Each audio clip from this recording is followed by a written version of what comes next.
Hi, what are you doing here? Gavin! Oh no. Yup. Didn't get to chill with Ned for too long. Who's Ned? No evidence of disease. It's cancer code. With you, Lily, first and talk about becoming this character. I mean, I love how she takes something that was maybe not wanted in her life and turned it into something that is maybe enviable by others. So talk to me a little bit about her. Definitely. Something that I did to prepare for this role was I'm a youth ambassador for St. Jude Children's Research Hospital, and I had the honor of being able to talk to a couple of the patients at St. Jude and learn from their experiences and hear about their stories. And I'm incredibly grateful that I was able to hear those stories and take pieces of that and put it into my character in order to accurately represent what a lot of these kids go through.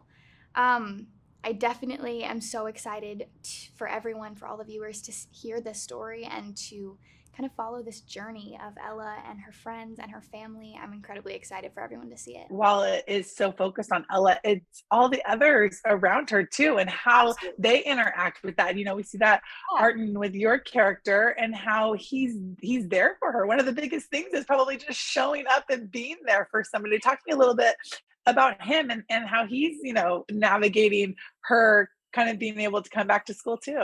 Yeah, I think it's cool that the show shows that Ella wasn't the only one affected by like what she went through. Everyone around her was also affected as well, because that was something that was really deep. And since she went through that, her friends, her family, they were also going through it with her, and Kai was with her for every step of the way. So he really was, I feel like, not the most affected, but they connected on a different level than before. Agreed. Since he was there with her. I know you had mentioned before that Ella was able to take this maybe not wanted experience in her life, of course, and turn it into something good and admirable about her as a person. I think that Artyom gets to go along in that journey with me as well, of this new mindset of you have to live every day to the fullest.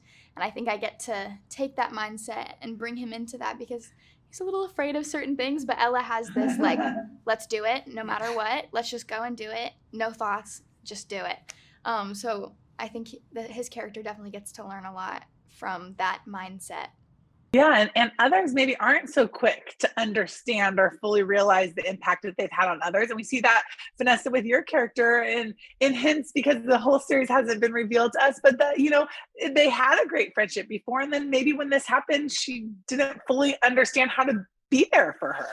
Yeah, I feel like with my character, Jimena knew what was going on. And she knew that she could always support Ella, whenever she wanted to. But I think my character kind of realized that it was so much easier for her to just separate herself and distance herself from, something that could cause her pain. Imagine, finding out that a loved one or your best friend has cancer. That's really painful. So Jimena, what she did is she completely removed herself from that situation and, started living a completely different life, because like you said, we were inseparable.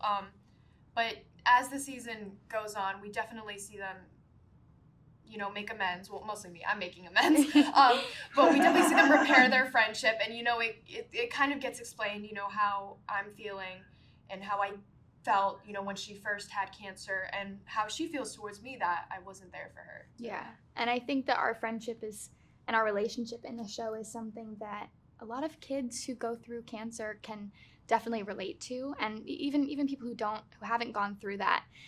Friendships they have their ups and downs, but I think that our resolve of our friendship is a really cool representation of my story, or Ella's story. I think, just everything that, we've had this collective shared experience over the last 2 years that's made us reflect on our lives. The global pandemic will make you think, oh, maybe my days are numbered. Maybe I should take a risk here and not be so fearful, or maybe that doesn't matter as much as I thought that it did. So I love that that's a mindset that's being brought.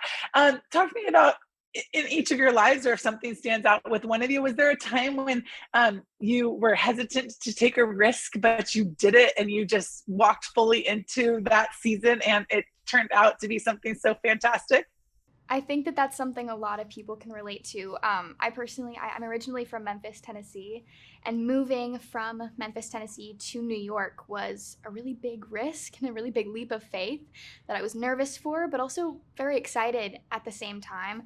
You know, you never know what's going to happen and, you know, what could be, but, you know, you just have to go for it. And I think that that's something that Ella can definitely attest for. So it was definitely worth it. Moving to New York was amazing, and then from New York I moved to LA. So, yeah. Kind of the same with her. I'm from New York. I'm a New Yorker. I've actually, before the show, you know, I've been acting for a really long time, but in New York. But before I got the show, I've never been to LA before. And, you know, everyone knows LA is the hub for actors, you know, might as well move there. But, you know, I had school and I had friends and, you know, my parents are doctors, so they're working over there all the time, and my cats. But as soon as I got the show, it was definitely a big leap for me to, you know, move to LA. I mean, I'm not like living in LA permanently right now. It's just like a back and forth between New York and LA. But I had to, you know, stay over there consecutively for like, you know, 6 months filming. And it was a big leap, but it was really amazing. And, you know, LA is pretty cool. It's laid back and chill. Something crazy is that Vanessa and I actually lived in New York at the exact same time, and we went to the same school. We went to the same school, but she was I was a grade above her, but we went to PPAS, the Professional Performing Arts School. But you went when I was still in my old school. I went to Hunter College. But we have like a lot of the same friends from school in New York. It's absolutely crazy and such a coincidence. Yeah, like speaking about school, for me, I was like homeschooled for most of my life due to acting and everything. And last year I actually went back to like public school, and it was my first year of high school. And it was very scary. I was not used to kids, and it kind of like changed me as a completely different person because, like, you know, my kid. Okay. Like when I'm acting, these kids, they go through the same thing I do, like, you know, being an industry kid. But at school, they have a whole different experience. So they haven't been through what I've done. So there's a lot of questions that they ask, and I'm like, I can't like, what's answer it like? When you come back from filming and they're all like, oh my God, What show is it? You're like, I can't say anything. Stay in school, kids.